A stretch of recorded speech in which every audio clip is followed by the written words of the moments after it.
আবারও নতুন করে অন্নপূর্ণা যোজনার জন্য নতুন ফর্ম ফিল আপ স্টার্ট হলো। এখনও যারা ফর্ম ফিল আপ করোনি তো তোমাদের নতুন করে ফর্ম ফিল আপটি করতে হবে। আর যারা অফলাইনে ফর্ম জমা করেছে এবং যাদের এখনও কোনো স্ট্যাটাস দেখাচ্ছে না বা টাকা পাওনি বা স্ট্যাটাসে অ্যাপ্রুভ রিজেক্ট বা আন্ডার ইনকোয়ারি এই ধরনের কোনো কিছুই দেখাচ্ছে না, তো তোমাদের ওগুলো নতুন করে অ্যাপ্লাই অনলাইনের মাধ্যমে করতে হবে। তো এখনও যারা করোনি অতি সত্ত্বর তোমরা ভিডিওটিটাকে স্টেপ বাই স্টেপ অ্যাপ্লাইটি করো। এখনই অ্যাপ্লাই করলে অবশ্যই তোমরা আগস্টের প্রথমের দিকেই কিন্তু তোমরা টাকাটা পেয়ে যাবে। এবং যারা অফলাইনে জমা করে যাদের স্ট্যাটাস এখনো শো করছে না তো তাদেরও কিন্তু নতুন করে অ্যাপ্লাই করতে হবে। তো ভিডিওটি দেখো, সম্পূর্ণ সঠিকভাবে নির্ভুলভাবে ফর্ম ফিল আপ আমি দেখিয়ে দিব যাতে তোমরা নিজেদের ফোন থেকে অ্যাপ্লাই করতে পারো, কোথাও টাকা দিয়ে অ্যাপ্লাই করার প্রয়োজন নেই। আর এখানে কোনো ভুল হলে কিন্তু তোমাদের ফর্ম পুরোপুরি বাতিল হবে, সেটা কিন্তু তোমরা দেখতেই পাচ্ছ যে প্রচুর সংখ্যক অ্যাপ্লিকেশন কিন্তু বাতিল হচ্ছে। তখন তোমাদের সঠিকভাবে অ্যাপ্লাই করতে হবে।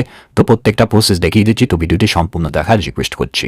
তো এখানে অ্যাপ্লাই করার জন্য প্রথমে তোমাদের যে জেলা সেটা সিলেক্ট করতে হবে, যে জেলায় বসবাস করে সেই জেলা, পাশাপাশি একটি ফোন নাম্বার, যে ফোন নাম্বার দিয়ে তোমরা এখানে রেজিস্টার করতে চাও সেই ফোন নাম্বার এখানে এন্টার করতে হবে।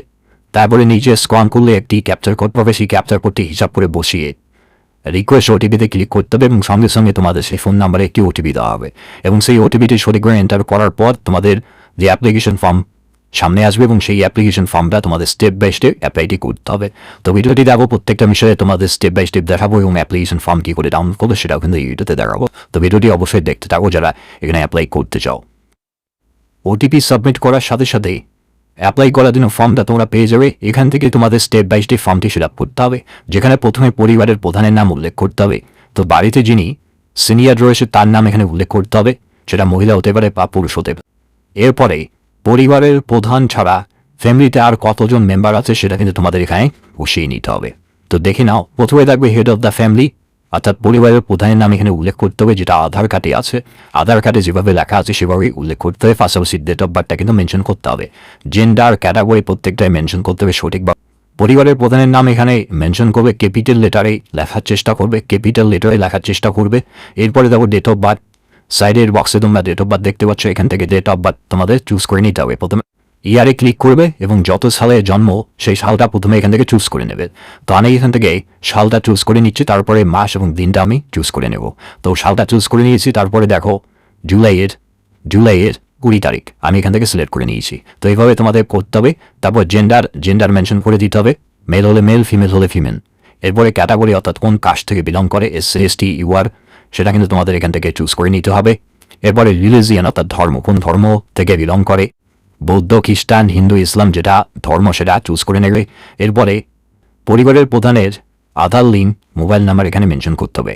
আধার লিঙ্ক, আধারের সাথে যে নাম্বারটি লিঙ্ক করা আছে সেই নাম্বারটি দিতে হচ্ছে পরিবারের প্রধানের। তো আশা করি বুঝতে পারলে।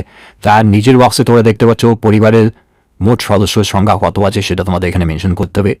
এরপরে দেখো পরিবারের মোট সদস্যের সংখ্যা এখানে মেনশন করতে হবে।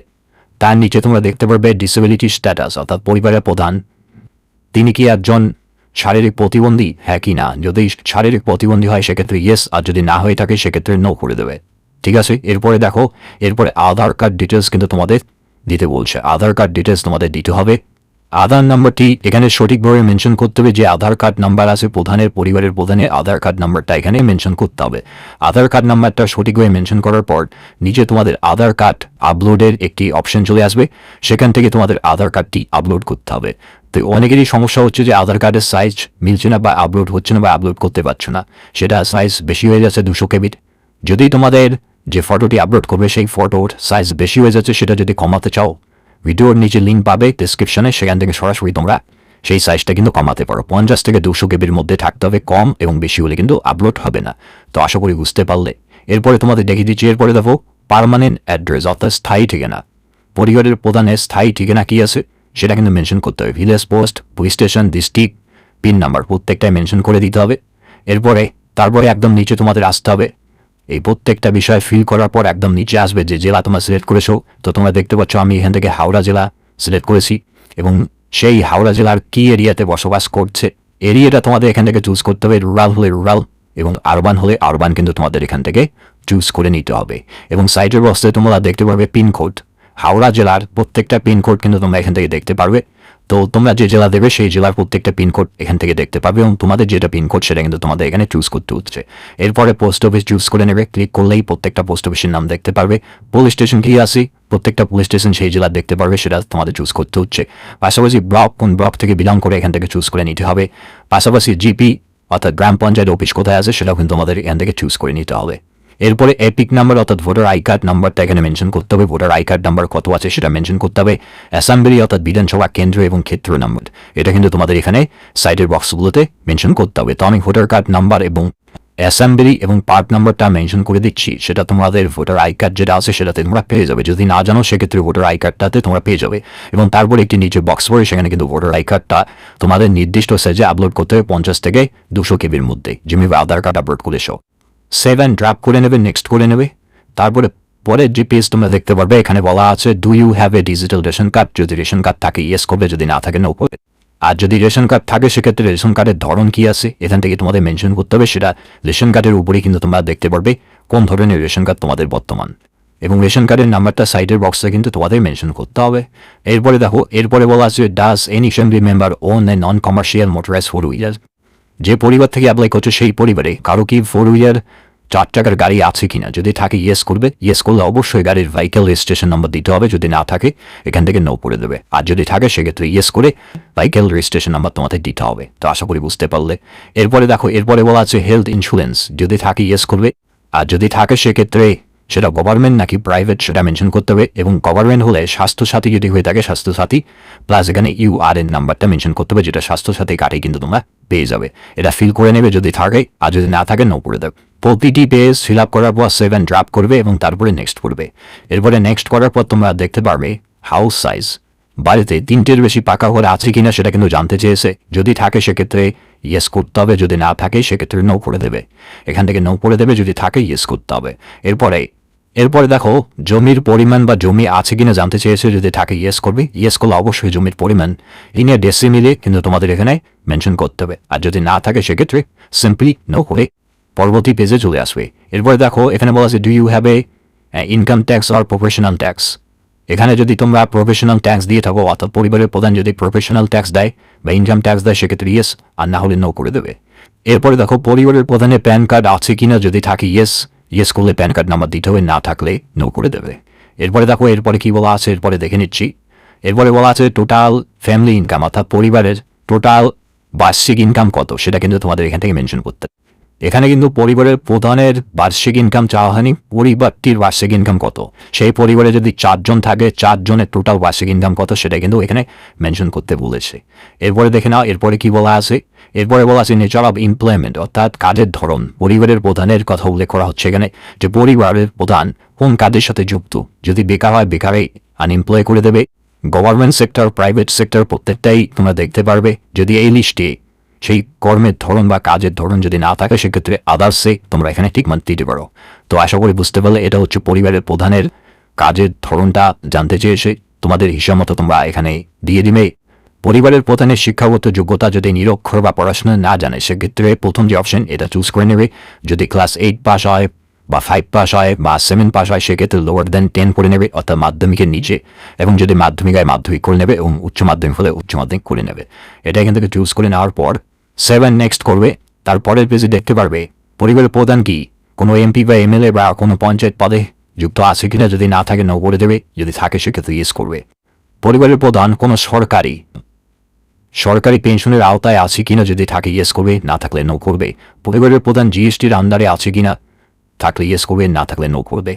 এরপরে দেখো এসআইআর 2026-এ যাদের নাম বাদ গেছে এবং যারা সিএএতে অ্যাপ্লাই করেছে তাদের জন্য যদি এটা প্রয়োজন না থাকে নট অ্যাপ্লিকেবল করে নেবে। এরপরে 7 নেক্সট করবে। তারপরে দেখো এরপরে বলা আছে পরিবারের প্রধান কি ডিবিটির মাধ্যমে কোনো সরকারি স্কিমের সুবিধা পাচ্ছে কিনা সেটা কিন্তু জানতে চেয়েছে, যদি না থাকে নো করে দেবে, আর যদি থাকে সেক্ষেত্রে ইয়েস করে সেই যে স্কিম সেটার কিন্তু ডিটেলস তোমাদের ফিল করতে হবে।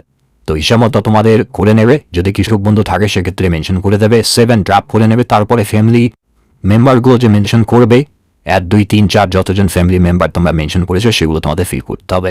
যদি পরিবারে কোনো শিশু থাকে সেক্ষেত্রে অ্যাড করতে পারো। সেক্ষেত্রে অ্যাডাল্টের জায়গায় অবশ্যই চাইল্ড তোমাদের সিলেকশন করতে হবে। এখানে শিশুদের অ্যাড করতে পারো, তবে অবশ্যই চাইল্ডে কিন্তু তোমাদের এখানে মেনশন করতে হবে। বোঝা গেল? এরপরে যতজন সদস্য অ্যাড করবে ততজনের কিন্তু প্রত্যেকটা ডিটেলস তোমাদের একইভাবে তোমাদের ফিল আপ করতে হবে। তো সদস্য ওয়ানে যদি আমি ফিল আপ করে দেখো, আগে যে নামটি আছে যেভাবে আছে সেটাই আমাকে এখানে মেনশন করতে হবে। পাশাপাশি সদস্য ওয়ান পরিবারের হেডের সাথে অর্থাৎ পরিবারের প্রধানের সাথে কি সম্পর্ক বজায় রাখছে বা কি সম্পর্কে বর্তমানে তারা রয়েছে সেটা কিন্তু তোমাদের এখান থেকে রিলেশনে এখান থেকে তোমাদের চুজ করতে হবে। এখানে প্রতিটি সম্পর্কের ধরন তোমরা দেখতে পারবে। এখানে ক্লিক করে সদস্য ওয়ান পরিবারের প্রধানের সাথে কি সম্পর্ক সেটা কিন্তু তোমাদের এখান থেকে চুজ করতে হবে। তো আমি এখান থেকে চুজ করে নিচ্ছি। ডেট অফ বার্থ, জেন্ডার প্রত্যেকটাই ঠিক একইভাবে মেনশন করবো। ঠিক একইভাবে আধার কার্ড নাম্বার এবং ভোটার কার্ড নাম্বারটা এখানে মেনশন করে তারপরে কিন্তু আধার কার্ড এবং ভোটার কার্ড আমাকে আপলোড করতে হবে। ঠিক একইভাবে পরিবারের প্রধান অর্থাৎ হেড অফ দ্য ফ্যামিলিতে যেভাবে অ্যাপ্লাই করেছি ঠিক একইভাবেই এখানে প্রত্যেকটা বিষয় মেনশন করতে হবে। হেলথ ইন্স্যুরেন্স আছে কি না, যদি থাকে ইয়েস করবে, সেটা গভর্নমেন্ট নাকি প্রাইভেট সেটা চুজ করে নেবে। যদি স্বাস্থ্যসাথী হয় সেক্ষেত্রে ইউআরএন নাম্বার এখানে মেনশন করতে হবে। ঠিক একইভাবে প্রত্যেকটা প্রসেস ফলো করতে হবে। ইনকাম ট্যাক্স দিচ্ছে কি না, যদি ইনকাম ট্যাক্সের আওতায় আসে ইয়েস করবে, যদি না থাকে নো করবে। প্যান কার্ড থাকলে ইয়েস করবে, যদি না থাকে নো করবে। ইয়েস থাকলে প্যান কার্ড নাম্বার দিতে হবে।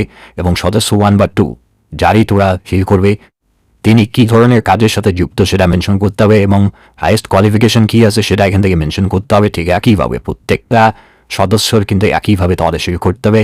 যদি কোনো এমএলএ এমপি পদে বর্তমানে বিরাজমান সেক্ষেত্রে ইয়েস করতে হবে, যদি না থাকে নো করে দেবে। পেনশনার ঠিক একইভাবে প্রত্যেকটা সিরাপ করবে। সিএএ এবং এসআইআর প্রত্যেকটা মেনশন করে দেবে।